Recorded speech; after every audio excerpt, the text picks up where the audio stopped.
the war on drugs and the war in Afghanistan are very much intertwined in a number of ways.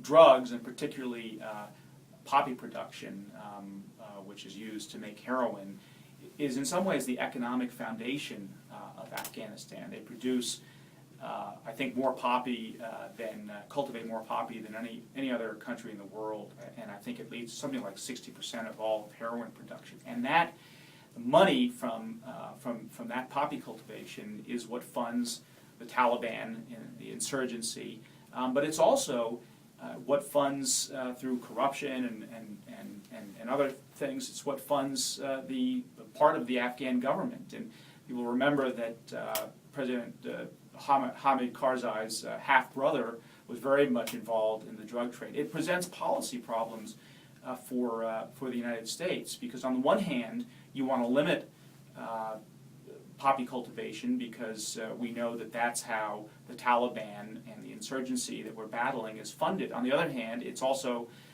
so important to the general economy of Afghanistan. And if we've been fighting a counter-insurgency and trying to both make people safer in Afghanistan and feel more secure, but also economically more secure. So if all of a sudden you wipe out a significant portion of the economy, that's going to have real repercussions. So it puts us in an interesting position where, on the one hand, the military is trying to limit the amount of poppy cultivation that funds our enemy there, but also in some ways we have to look the other way so that we're not cutting off important funding for the population at large. It's a very difficult policy challenge, and you can't really separate the war in Afghanistan from the war against drugs.